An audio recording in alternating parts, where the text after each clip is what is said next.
Welcome to the Aerospace Advantage podcast. I'm Doug Birkey, Executive Director of Mitchell Institute. Here on Aerospace Advantage, we speak with leaders in the DoD, industry, and other subject matter experts to explore the intersection of strategy, operational concepts, technology, and policy when it comes to air and space power. If you like learning about aerospace power, you're in the right place.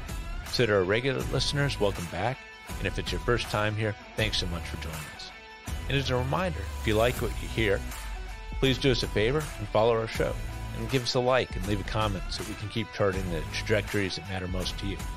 Now, we've spent the last several months focusing a lot on next generation UAVs. And the reason is simple. The Air Force is emphasizing this technology to bring mass and capability back to the air power equation. And to be clear, this has to work because the current aircraft inventory is simply too small and too old to meet the threats that we see around the globe. We need a way to boost the air power available for combatant commanders around the globe. Think about it. We've got China pushing hard in the Pacific, Russia at war in Ukraine, Iran and North Korea are still pressing to grow their nuclear capabilities, and the Middle East isn't exactly stable. In the Homeland Defense mission, it just can't be ignored. So these challenges, they all require air power, but we don't have enough jets to meet demand. Now, of course, types like the F-35, F-22, B-21, and others, they're crucial. But the Air Force is looking to augment them with unmanned partners that hopefully cost less to produce, not demand as much on the human capital side, and still deliver serious capability. If you think about it, we've already seen the first episode of this movie over the past 2 decades with remotely piloted aircraft like Predator and Reaper expanding the sensor shooter capacity for commanders around the world. And what we're looking at now is far more sophisticated. Mitchell is a big believer in this approach, and it's why we regularly try to help narrate this journey by speaking to the experts who are making it happen. And that's what we're going to do today. We've got Mike Atwood with us here. He's a Senior Director for Advanced Programs at General Atomics Aeronautical Systems. He's spent most of his professional career in this field, so it's important to understand he's not a guy who's new to this conversation. He's lived in this space for years, and he's helped get to where we are today with UAVs. He's also got to see at the table figuring out what's next with Future Vector. So with that, Mike, awesome to have you here. Yeah, thanks for having me. Always excited to talk about the future of unmanned warfighting and the contributions that General Atomics is making. No, that's great, man. So you've got one of the coolest jobs. You're literally helping chart the Future Vector for a significant portion of tomorrow's combat air power. And I think people are curious about your background. How did you get your start in this zone? Yeah, I think like most young kids, you watch something like Top Gun and you get excited to be a fighter pilot. And then you realize the journey it takes to go into the Navy and the Air Force. And I took a vector to get involved in aerospace engineering. Very young age, robotics was a big deal with the first robotics competition. And that just set me on a trajectory of kind of the triple major of computer software, electrical engineering, mechanical engineering, which gave birth to this whole UAV career. Over about 20 years, I was fortunate to work on the MQ-1 Predator, the MQ-9 Reaper, the MQ-20 Avenger, and now find myself running research and design at a world-class aerospace company at General Atomics. Very exciting time to be in my seat. There's a lot of change in how we're approaching warfighting, the inclusion of AI and machine learning. And so that core background that I have has enabled me to harness the power of kind of a digital revolution to really bring some pervasive warfighting concepts forward. No, man, that's awesome. And you're a private pilot too, right? I am, yeah. Along that journey, I still wanted to fly airplanes. And when I was in college at Cal Poly San Luis Obispo, I got my pilot's license. And that was a great place in Central California to fly around and fly to Napa and Tahoe and Santa Barbara. And that gave me a deeper appreciation for, I think, some of the bigger challenges we face in aerospace with flight critical hardware components, airspace integration, some of the less talked about issues with the UAVs. And so I have a personal integration into airspace, and that helps me make better decisions when we look at unmanned, integrating in and around manned aircraft. Yeah, man, I think that's so important. I mean, I grew up with aviation too, and I'm very active with that today. And there are those that do it like you do, and there are those that don't study academically. And I think the practitioner element is really important. So that's great to hear. So yeah. I want to help people understand the current UAV conversation. It didn't magically appear out of nowhere. It reflects decades of work by folks like yourself who helped pioneer earlier generations of UAVs. And General Atomics is probably the most iconic industry player in the field. The Predator and Reaper, they're recognized around the world. And so you mentioned it earlier, but you grew up around these aircraft in your time at GA. So can you help us understand this journey from a technical perspective? UAVs have been sitting on Air Force ramps for years now, but the versions we have today are way different than what existed in the early 2000s. How do you explain this evolution to folks on the outside? Yeah, it's an interesting journey. GA being a privately held company, we've been able to align ourselves with the warfighter need a little bit more directly than the Lockheeds and Boeings that are chasing the large acquisition programs. And so part of that journey had us focus on the intelligence customers. And that sent us down a path in our early 1990s pedigree of what I'd call information dominance. Not necessarily putting warheads on foreheads, but understanding and mapping a complex battle space before the warheads came. Then 9/11 happened, and that intelligence knowledge started getting coupled with actual war fighting. And you saw the emergence of air-to-ground weaponized unmanned air systems in the central CENTCOM or Middle Eastern theater. And that began the first investment with Air Combat Command and how we could really use UAVs at scale. What makes that era very different than what we're going in now, it was largely air-to-ground, and it was largely a permissive environment.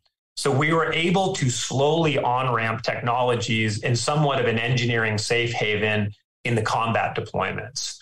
As things moved around in the battle space and edges of the battle space expanded into places like Syria and Pakistan and the fringes of those, you started to see material systems emerge like the Beast of Kandahar and the RQ-170.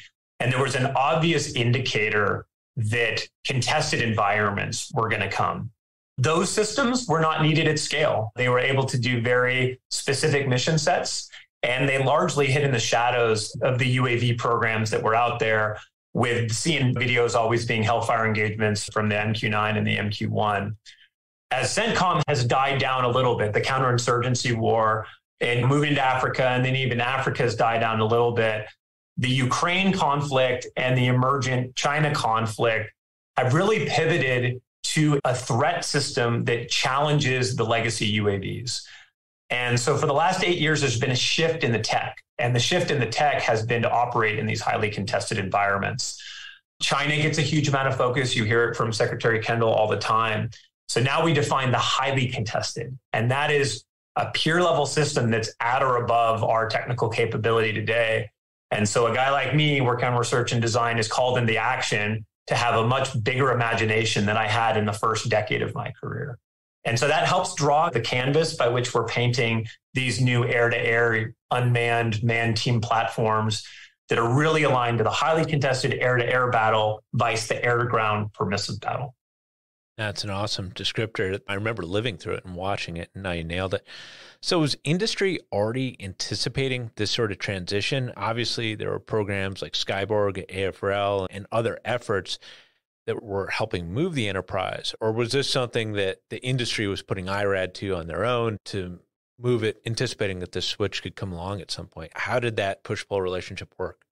Yeah, I think if you go way back in the time machine with the X-45 program, the original UCAV that was out there that was made by Northrop and Boeing at the time, this idea of a contested air-to-air capability has been around for a long time, but I don't think the demand signal from China was as big as it is right now. And so there weren't government programs that were driving big budgets on it.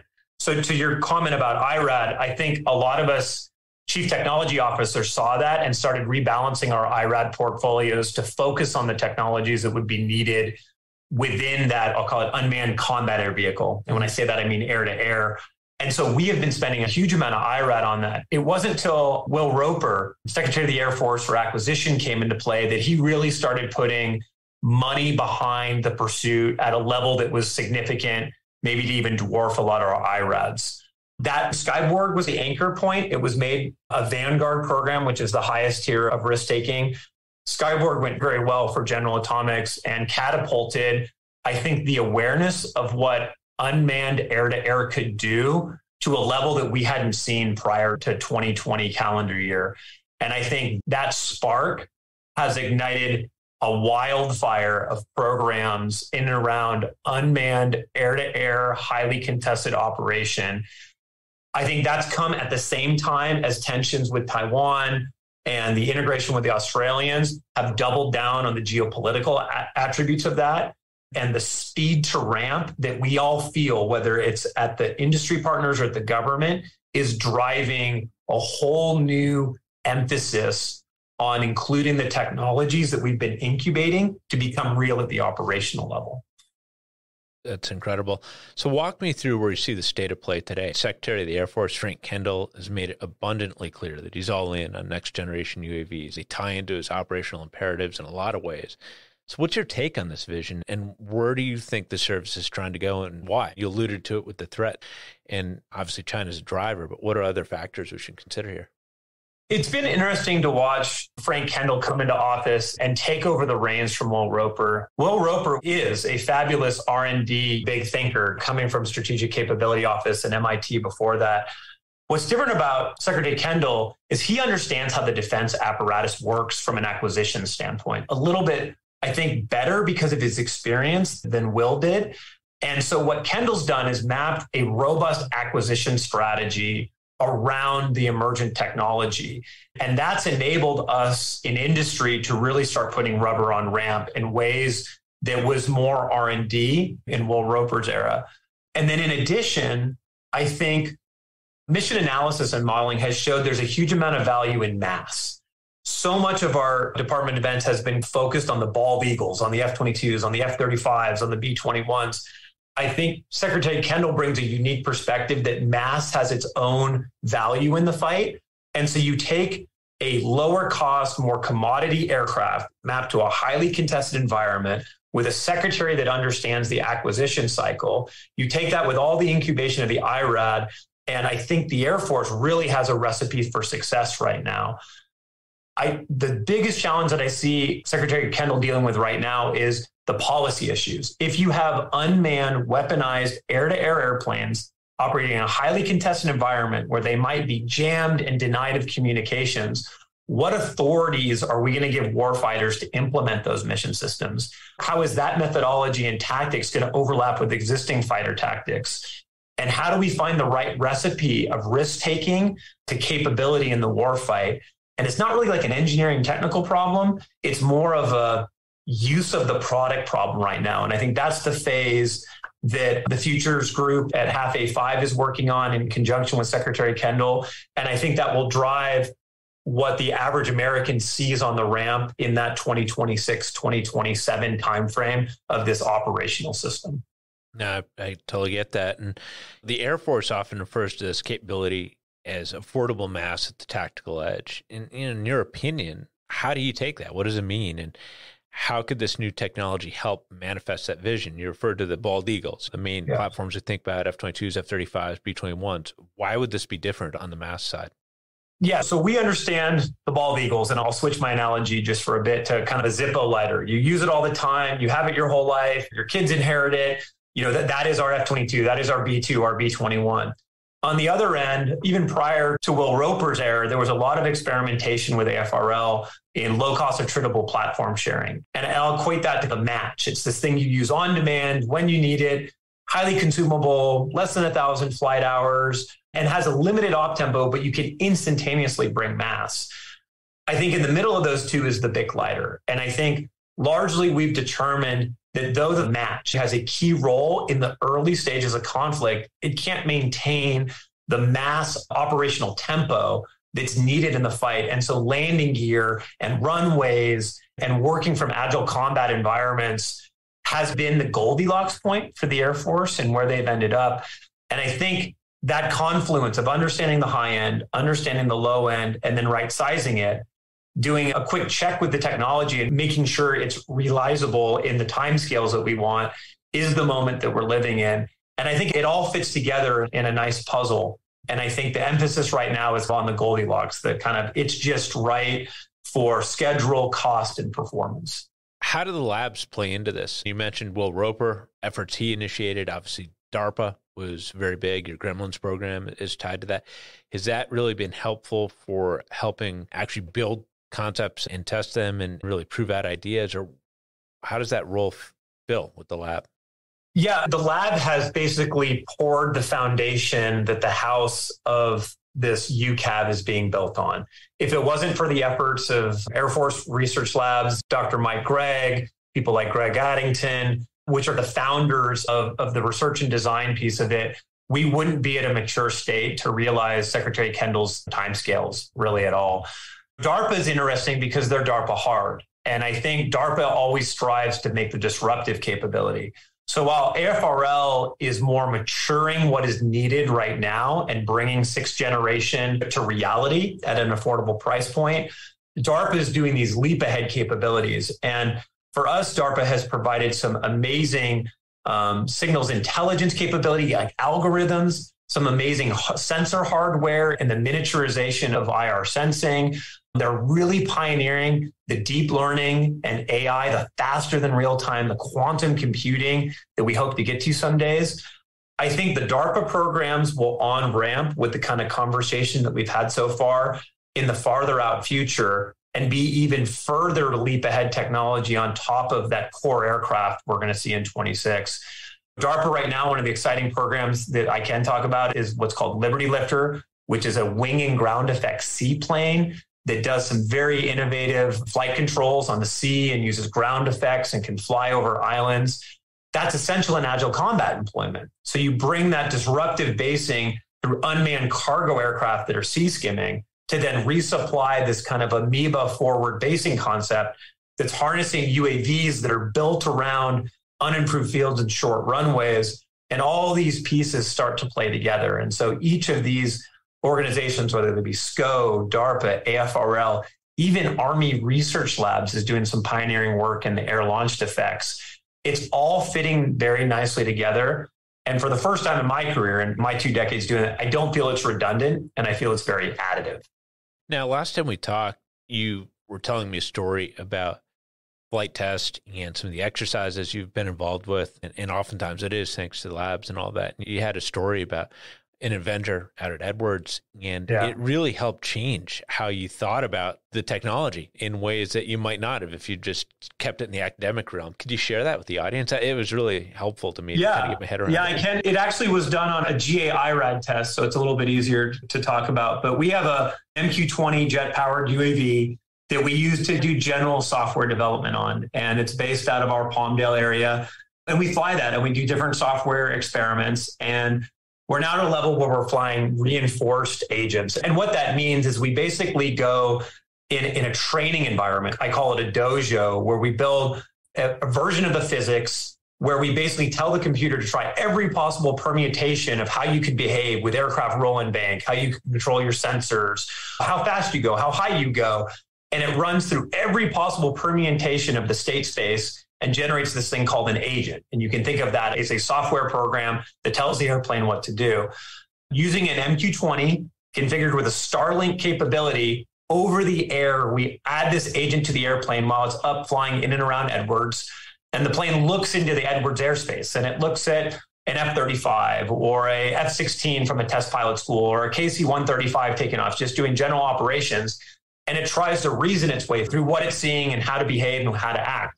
And again, this software has not been written by a human. It's been written by essentially a chat GPT equivalent kind of thing where it's not deterministic. We don't exactly know what it's going to do when we send it out there. And we were doing a demo for a senior Air Force leader, and we told it to tether to a target that was in the Edwards airspace that happened to be an F-16 that day. And lo and behold, a Southwest airliner going to San Bernardino Airport happened to find itself on an instrument approach procedure between us and the F-16. And while we're sitting there with this agent running, the plane turned and started following the Southwest airliner. And of course, our UAV is in a FAA mandated airspace and these geofence boundaries. There's no actual safety risk here. It's all separated to the FAA standards. But it turned at more than 50 nautical miles away to go follow the Southwest airliner. And I'm sitting here going, this is not good, because I don't know what it's going to do. I don't know if it's going to turn left or right or continue to follow that Southwest airliner. And at some point, I have to call a knock it off criteria where it's too far outside of our training environment where we're comfortable. And after about 15 seconds, it turns back and starts looking at the F-16 again. It had observed the behavior of the Southwest airliner and determined it was not a class of military target. But of course, what happened here is the training environment didn't include San Bernardino Airport, didn't include instrument approach plates, didn't include Southwest airliners. And we went, we should probably put white targets, non-military targets in the simulation so the AI can discriminate and be smarter and not have that 30 seconds of pull away. That senior leader turned to me and looked at me and said, oh my gosh, I can see the future. And I am not sure the US Air Force is ready for this future of non-determinism. And back to my comment about Secretary Kendall, I think that is the bigger, heavier conversation that the Pentagon is having. When we go to war, if we go to war, how are we going to harness this capability, take the right amount of risk? And of course, in the case of going to war, it's going to be flying with other blue aircraft. How do we make sure it behaves in a way that the other blue US Air Force aircraft are integrated properly with it? And so we are absolutely at the forefront of this technology. It is real. It is today. It is here. The question is, what do we want to do about it? And how are we going to take risks to implement it? I really appreciate that. And obviously, we're a nation that's come from the MQ-9, which is being flown remotely with humans very much in the loop. And obviously, this AI future that you're speaking about is very different. Is there a model or some paradigm you use when you help explain it to folks that might not be deep on the engineering side of this? Obviously, there's the component that actually flies the jet. There's another set of AI that might work the sensors and all of that. But how do you look at this and help people get their head around it? Yeah, it's so tough. I think the term in the open environment and press about AI and ML is really convoluted. Artificial intelligence, when someone says that to me, what I hear is cognitive, that it does sense making. Like a child, it reasons its way through its environmental stimulus. When we talk about machine learning, that's a different thing. That's where we give a machine data and it tries to figure out on a set of data what possible cognitive behaviors it can do. So much of what we've experienced in our personal lives is like with our phones, auto tagging people, kind of guessing where we're going to go because of our behavior on our maps application. That's what we call supervised or unsupervised learning. Basically, Google and Amazon are taking huge amounts of data and essentially generating patterns and relationships in that. We've toyed with supervised and unsupervised learning. That's like Project Mayhem doing full motion video patterning. But I found that to be incredibly limiting in what we were going to do. And so when I talk about machine learning, I'm talking about reinforcement learning, which is basically setting a set of rules without any data and then letting the machine, the AI, cognitively learn inside a set of rules, different ways it can solve the problem.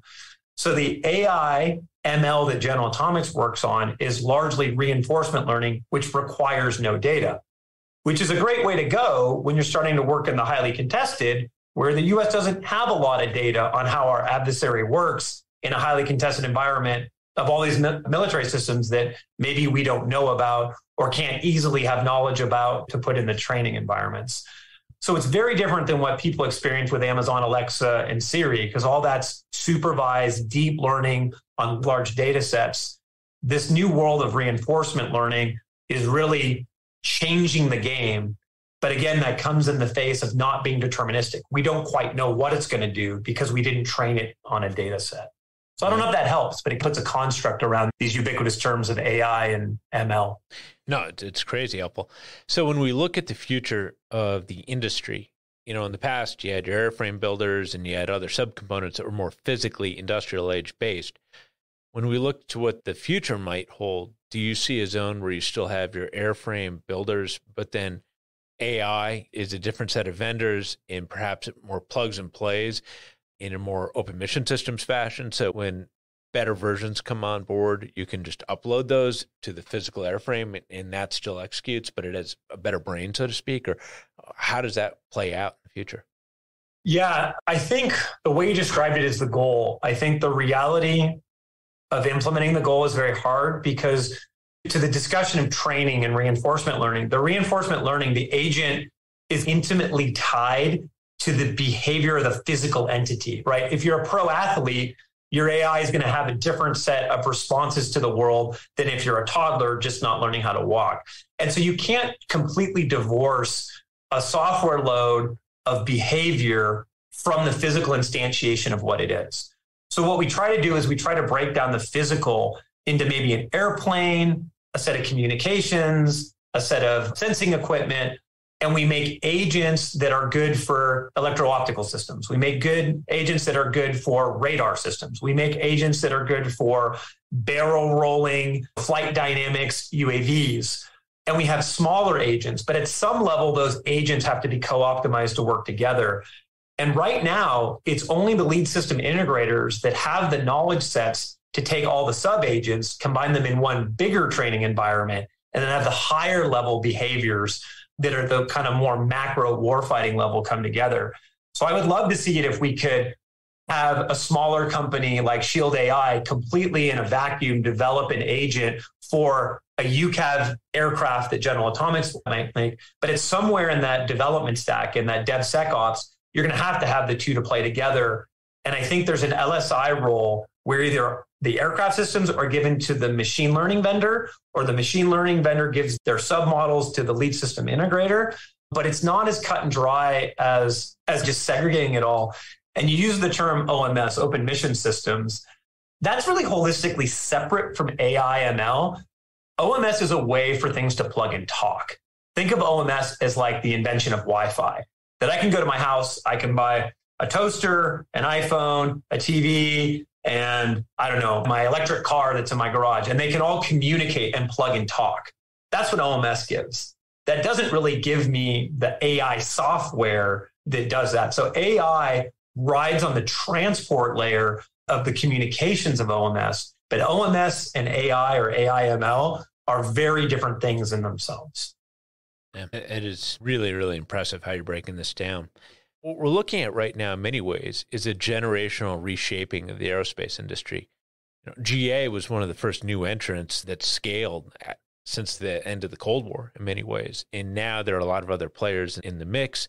And obviously there are different elements of the UAV industry. They're very small UAVs and then on up. How do you see this amount of activity and the new entrants and all just changing dynamics? And what are the pros and cons with it? It's been interesting. I'm involved in a couple missile programs. And one of the big lessons learned in missile programs is how do you make all the missiles you need to fight this giant mass war that we've been describing and an away war? And I think an idea emerged when we made kinetics that we need as many supply chains as we can possibly have that have resiliency to provide the level of mass. Because again, we're not making bald eagles anymore. We're making this kind of middle ground product that you're going to bring thousands of, not hundreds of. And so I think there's an acknowledgement across the industry and the government that there will have to be multiple suppliers. You're not going to see an MQ-25 competition the way it was where Boeing won that as a single provider. You're going to see multiple providers come. So when that happens, you end up in this modularity discussion about how do you make multiple offerers, products all integrate and work together and be somewhat on the same tech stack.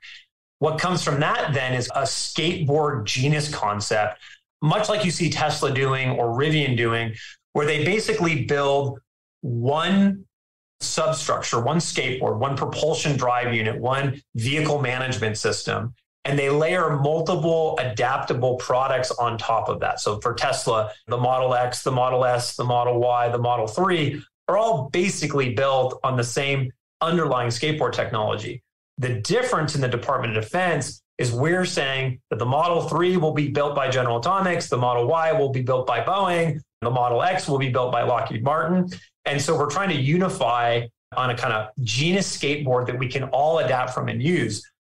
That then enables affordability, because if we build 1,000 skateboards and we go to rate on that, we can easily drive the cost of that down. And that component of a vehicle, whether it's a car or an airplane, is about 70% of the work content. So you drive down the cost on the 70%, and then you let the 30% of the cost vary around the mission needs. Maybe it's electronic attack, maybe it's sensing, maybe it's weapons delivery, whatever you can imagine that mission to be, you can do to a different vendor. But the key is everyone aligning on that genus and having a genus that is adaptable to the range of missions that we know that we need to do today.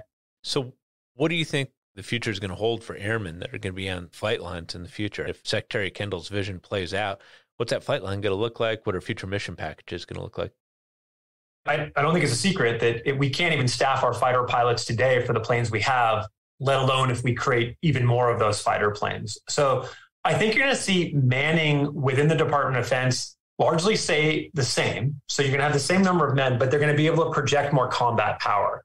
That's going to then involve all the AI and ML that we talked about. And essentially a manned fighter, like an F-18 or an F-15, would be able to extend itself via unmanned wingmen that carry these AI agents that are flying that basically don't increase manpower, but present a larger mass of warfighting hardware in the fight. I think what's going to happen is our airmen and our guardians are going to start thinking more like a battle manager than the Tom Cruise Maverick fighter pilot. They're going to be commanding squadrons in the air and not just worried about their own mission systems. So we're going to see constant manning, but we're going to see a renaissance in how we train and how we equip them. There will always be the basic flight training. There will always be the T-7 airmanship that they'll work through. But I think a lot of it will be done within a more terrestrial, virtualized environment where we present the agents to these fighter pilots and we look and we adapt a human tactic with a machine learned tactic and we harness a power there. So it's going to be less about flying airplanes and it's going to be more about closing kill chains. Now, and I bet it's going to demand a lot of discipline within roles and responsibilities. We remember the early days of Predator where you could have literally a 4-star general trying to very tactically control one aircraft over the battle space and from the KAC or even the Pentagon. And now, that really sub-optimizes who is in the best position to do things effectively, efficiently, and all that. And now with this new technology, you could expand it even further. So I think really driving that discipline is going to be huge. Yeah, and I think there's an interesting comment there and a whole nother line of thinking we could talk about maybe at a future time about battle management. So now if you go from 50 fighters in a forward fight that, a major battle center is trying to manage, what targets are priority and what's not, now you're talking about thousands. So how do we take the thousands and strategically make battle management decisions at the speed of relevance? So there's a whole nother movement going on within General Atomics at the battle management, not at the fighter pilot in the forward fight. How do we look at the data pipes? What information are we getting? What information do we need? What's resilient? What's not? If we're only talking to the UAVs once every 10 minutes, and they're only talking to us once every 10 minutes, what does battle management look like? Yeah. What does our airplane look like? What does our ATO look like? And what is the speed of relevance? We all assume that our adversaries are going to be using things like quantum computing and AI. And if they're closing those kill chains in seconds or minutes, and we're not at the speed of decision-making at the battle management level, that's a failure as well. And so understanding how the battle management software overlaps with the on-aircraft agent software, overlaps with the manning that we have in our fighters is a very complicated systems engineering problem. GA recently acquired a company named CRI, and they're big thinkers in this space, and they have some very pervasive ideas on the battle management side of that. There's a very exciting product being launched from them called Optics, and harnessing that battle management power with the emergent UAVs, with the AI, and mixing that together is going to be something really special in the next 5 years. Now, and you're speaking exactly to why you hear Mitchell come online so much, defending the battle management community, especially as we sunset some of the legacy airframes. The new tech isn't quite there, and there's a risk to just get rid of this talent because there isn't something immediately to attach them to for hardware. And yet, this is serious art these people have learned, and we cannot sunset that prematurely because we're going to need it on the backside. And I think it's a growth area in many ways. Yeah. So another area that I think is really going to have to change a lot is test and evaluation. I'd argue that we largely have an industrial age model in play. It's a huge challenge for moving through major programs that we hear about all the time, like F-35 and B-21 is going to have to go through it and all that. When you look at the level of complexity and in the speeds we need for fielding things like next-gen UAVs, how do you think that test and evaluation complex needs to adjust to be relevant for information age capabilities? Yeah, it's a great question. It's a hard question to tackle. I think the easy answer that you hear from most people is we're going to go and we're going to virtualize that. We're going to do so much of this unknown battle space as a bunch of different courses of action or a bunch of different laydowns that we just can't test in the physical world.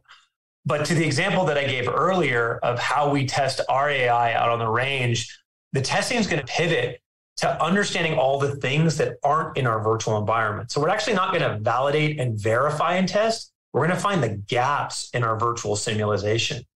So going out on the range is going to be a key component in the DTOT communities, but it's more going to drive virtual testing and the ability to compute faster than real time. I think what that'll do is it'll speed up the pipeline of having trust and in the systems and the capability the systems have.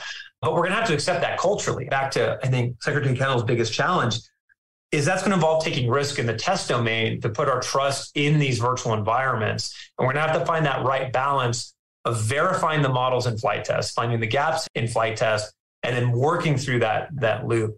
And so much of the testing is not going to be flight sciences. It's not going to be how hard can you pull the stick and roll. It's how fast can you close kill chains, which is more about data links and information and data integrity and speed of processing and latency and all these things that we need to get better at in testing as a Department of Defense. So I think there is a renaissance coming. I think you're going to see OT switch to gap analysis and less of verification testing. As the saying goes, no Bucks, no Buck Rogers. So what's the business case that you guys and other actors in this field need to ultimately take this to the next level? I think one of our frustrations has been, there's been a lot of talk about this, but the service oftentimes, for various reasons, oftentimes just for lack of cash, is not scaled production avenues. And so things just remain in a test or theoretical land way too long. And that's not a business case that'll sustain the talent required to manifest this. So how do you look at this? What are the key thresholds? From a revenue perspective, I think all of us in big aerospace recognize that there's three core revenue streams. There's building jets and selling airplanes, which you can make a decent amount of money on, but comes with a decent amount of capital. And you have to right size your buildings and your CNC machines and your spaces and your hangars. And it comes at very interesting financial burden. The second piece is revenue from software development. And generally, I think we've all accepted that that's a continual development model. If you look at the F-35 program for Lockheed Martin, they make a lot of money on keeping the software relevant on the F-35 that largely doesn't have that capital problem. And I think you start to see the balance in a company's books between the physical hardware delivery as well as the software sustainment. So I think part of it is acknowledging that there will be a continual software development pipeline to keep these agents, to keep these OMS systems relevant and at the tip of the spear. And then the third one is the CLS, the contractor logistics support. So that's the recurring support of the airplane. I think there was a belief in Dr. Roper's era that we could greatly minimize CLS by making consumable UAVs, the matches to my previous example. I think the op-tempo problems have showed that there is going to be some right-sized version of logistics support, of quick change engine packages, of servicing on the flight line, of upgrades of mission systems, of maybe repair of coatings and that type of thing. And if you're fortunate enough to find yourself making the material airplanes and you're making money on that, there's a back-end tail that just will exist on the CLS side. And so those are the three revenue pipelines. In terms of getting industry engaged and showing enough of a market capitalization that makes sense, I think Secretary Kendall's varsity move to break up the acquisition to say everyone's going to get a piece of this, it's not winner take all, helps keep industry engaged and everyone feeling relevant. I know I personally worked at MQ-25. It was a big part of GA's investment in unmanned, and to lose to that, we're completely out. There's no piece of MQ-25 that General Atomics is working. That's hard for us. And we invested capital and then we took a big loss on that. With Kendall's business model and everybody gets a piece, you don't have that big, put everything into it and lose moment. So I think people are going to take more risks to right-size their capital investments to build the aircraft. I think they're getting smarter about being the LSI on the training environments to make money on software. And I think we're all seeing that the CLS will be a nice balance to augment the investments that we make in capital. Now, I appreciate that. So what keeps you up at night when it comes to turning this vision into reality? I think I've hit it a couple of times so far, but it's the policy challenge. I see from where I sit an adversary that's basically going to go into the battle space with quantum computing, with reinforced learned agents, that anything in front of them, they are going to shoot. They are not going to worry about policy. They're not going to worry about combat ID. They're going to go out there and they're going to be gunslingers with machine guns. I don't think our Air Force and our Navy is built that way. We're meant to be more surgical. We're meant to spend a lot of time validating kill chains and closing very tight coupled kill chains against strategic things. When we bring mass, there's going to be some unconstrained ability to go against that machine gun that's coming at us, and how Congress and the Pentagon work on that policy, drive that down to a technology level of risk taking. I think that is the tough moment we find ourselves in right now. And so I'm actually not worried about technology. I think we have more than enough technology to solve the war. It's how we implement the technology we have within an acceptable policy and risk posture for the United States to fight a war that is ethical and that we think is the right way to conduct warfare in this modern era. That's what keeps me up at night. So building off of that, how should we determine in the future whether a mission task is assigned to a manned or unmanned aircraft? How do you think about that? That's a good question. I think we have expansive target decks on what we think we're going to see. And I think it's up to those policymakers to look at those target decks and align rules of engagement posture of unmanned systems to address that target deck. And I think using that matrix, I think maybe to bring this home for the listener, Obama went through and did this, right? When there were all these hellfire engagements during counterinsurgency, there was an expansive rules of engagement. You have to have pattern of life for 24 hours. You have to have secondary oversight of this. We're going to see that type of almost executive branch ROE, rules of engagement methodology come out for unmanned air-to-air. And I think that will then allow us as warfighters at the tactical implementation to follow that rules of engagement to adequately target pair non-deterministic unmanned systems in a forward fight with attritable mass in a way that's beneficial and ultimately wins the war. Yeah. And I would have to imagine that risk to the pilot would factor in certain attributes, stronger on unmanned versus unmanned, and just matching those to best net the effect. So allies, obviously we don't go anywhere without them. Are they showing interest in this as well? Absolutely. I think we've seen Boeing go down to Australia with the MQ-28 program and integrate with the Royal Air Force down there and essentially recreate, I think, what AFRL was doing with their suite of programs. So that was an indigenous Australian version of the Air Force programs.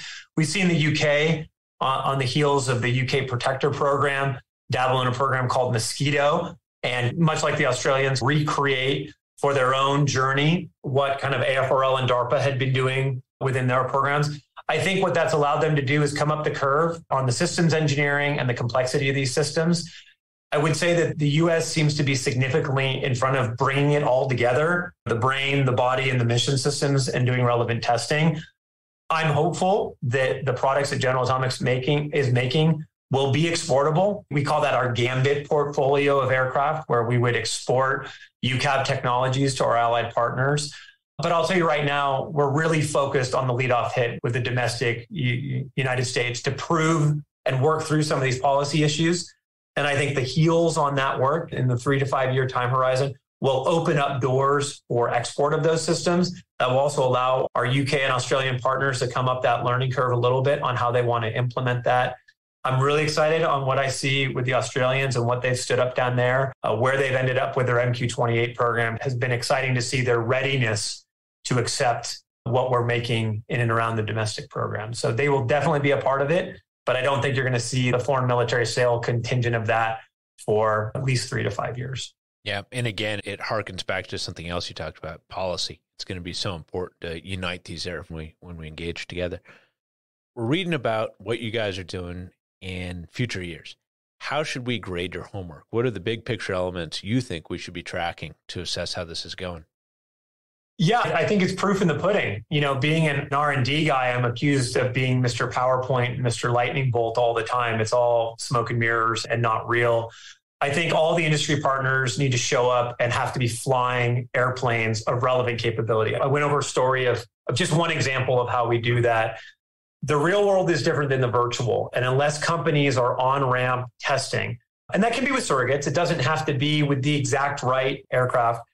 I think Secretary Kendall enjoys a good fly-off. I think you'll see like the YF-23 and the X-35. I think you will see more people make it farther in acquisition programs, and you will see more exciting different designs coming together and being tested under one CONOP. So our homework is to go to that battle dome and win. And I think that the average American will get some visibility into that testing and that fly off as it goes. But really, it's having flying hardware on ramps that instantiates whatever value proposition that company is pushing. Obviously, through the talk today, I'm a big believer in really testing the AI. So looking for flight tests of AI, looking for flight tests in next generation communication systems, as well as bringing relevant aircraft to the ramp at an affordable price point. So someone building an airplane that meets these attritable mass targets. Well, Mike, I can't thank you enough. We're at the end of our time block, but what you've accomplished is incredible, and what you're pioneering is even more impressive. So again, thanks so much for being here. Yeah, I got the best job in aerospace, and it's fun to be able to talk about it and share some of our accomplishments. So very much appreciate Mitchell and all that you guys do. Hey, you take care, man. Thank you. Thank you. And with that, I'd like to extend a big thank you to our guests for joining in today's discussion. I'd also like to extend a thank you to our listeners for your continued support and for tuning in to today's show. And if you like what you've heard today, don't forget to hit that like button and follow or subscribe to Aerospace Advantage. You can also leave a comment to let us know what you think about our show or areas that you think we should explore further.